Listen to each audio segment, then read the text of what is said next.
ជំទល់ធ្នឹមធ្វើពីអស័យនៅក្នុងចាប់ក្បាលជំទល់វាធ្វើវិញអត់សូវបាយអស័យល្អជាងគោលបើគោលបាយហ្មងដូចចាប់វិញទេចាប់វិញល្អលឿន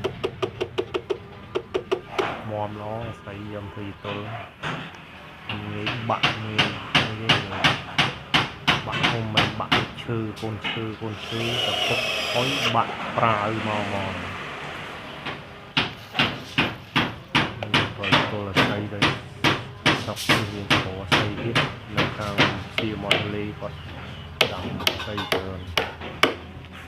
យកអស័យមកពីទល់ចាក់ក្នុងសេដល់ដង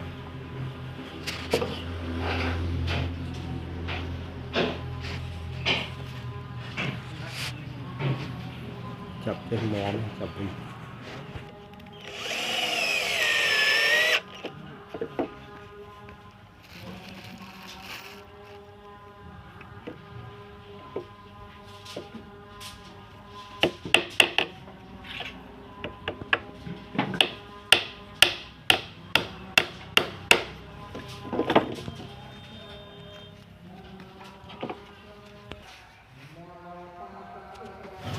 នេះចាប់ធ្នឹមធ្វើដូចខ្ញុំឯងស្រួលអត់សូវចុះចតុលយើងមាន4 12ដាក់គៀបនឹងទៅស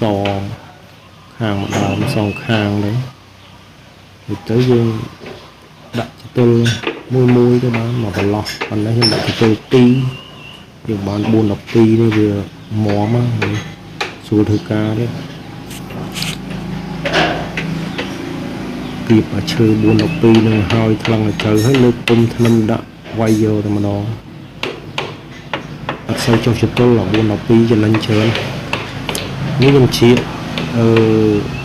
ដើមដូងយើងជ្រៀកមក4 12យកមកទៅគាត់គៀបចាក់យ៉ាងស្រួលចំណេញពេលវេលាចំណេញចតុលការងារពលឿនគៀបវាស្មើគ្នាហើយលើកពុំដាក់ម្ដងពុំយើងធ្នឹមយើងវា25មកគៀបសហើយយើងដាក់ទៅលើទៅបាច់ប្រើចតុលច្រើនអត់សូវចុះចតុលរឿងមមល្អទេស្រួលធ្វើការ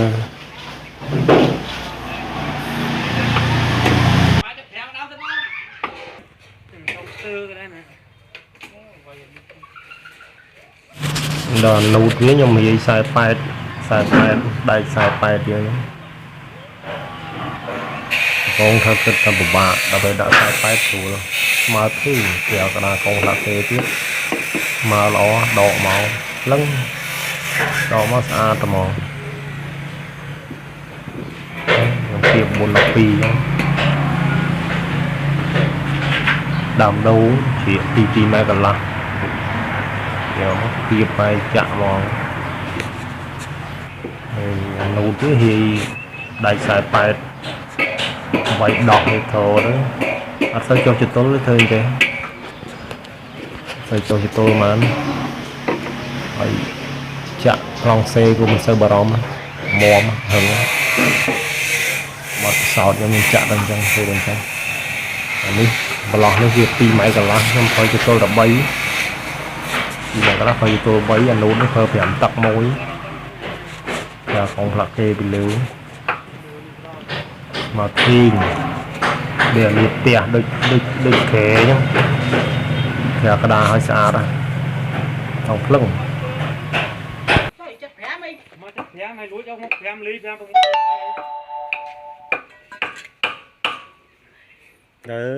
មានផ្សារណាđể chọp thôi. Nghĩ tôi chưa là vài cái đạp chọp nên nâng vài cái đạp chọp một cúm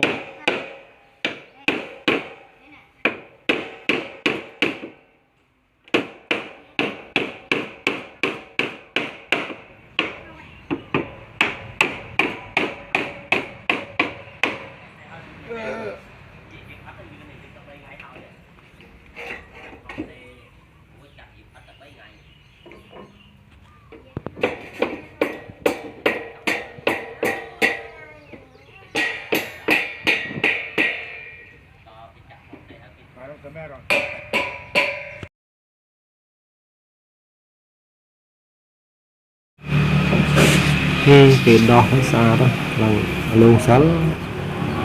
នេះបាច់បោកទៅលាបថ្នាំយកតែហ្មងដោះចាប់បាន5-10ថ្ងៃដោះវិញឥឡូវអូមុនពង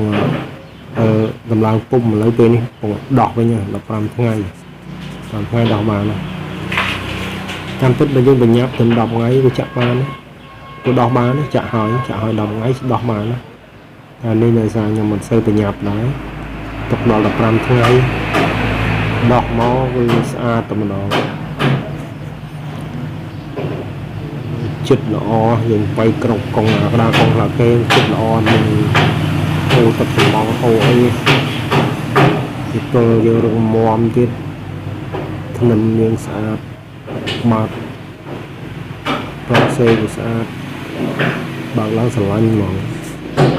ថ្នាំយកមកនេះចំណេញសពចំណេញសពគ្រប់តាំងពីបោកcủaយើងចំណេញសម្ភារៈសំងចំណេញពេលវេលាcủaចំណេញនេះបកមកបៀកថ្នាំហ៊ុនយកមកបងប្អូនមានចំណាប់អារម្មណ៍ក្រុមជាងខ្ញុំមានដូចថាក្រុមការងារខ្ញុំគ្នាច្រើនហើយទទួលសាងសង់ផ្ទះសាងសង់ម៉ូតជាវិឡាដេក័របន្ទប់ចាប់ពីដានតទឹកតភ្លើងមានសពនិយាយទៅក្រុមខ្ញុំមានសពមានទាំងសិប្បកម្មដែកពួកខ្ញុំធ្វើដែកធ្វើឃ្លាំងធ្វើតសម្រាប់ផ្ទះទ្វារអួចប្រកាន់ដៃលបងចាក់សាបហើយក៏មានលក់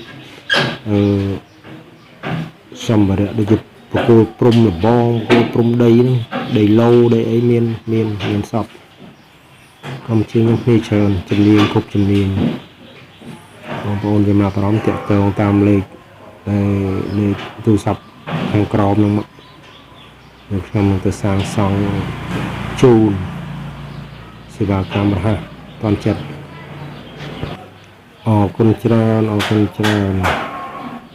លបានទស្សនាហើយជួយ Subscribe ផងបងប្អូនជួយ Subscribe ផងបានឃើញបច្ចេកទេសថ្មីពាក់ព័ន្ធនឹងសំណង់ពាក់ព័ន្ធនឹងដែកសិប្បកម្មដែកខ្ញុំនឹងបង្ហោះនៅក្នុង Channel នេះបងប្អូន Subscribe ទៅនឹងឃើញបច្ចេកទេសថ្មីច្រើនមានថ្មីមានចាស់ខ្លះបងប្អូនធ្លាប់ធ្វើហើយក៏មានដែរតែគ្រាន់តែនេះជាបទពិសោធន៍យើងតគ្នាទៅជួយ Subscribe មួយជួយ Like ជួយ Subscribe មួយទៅ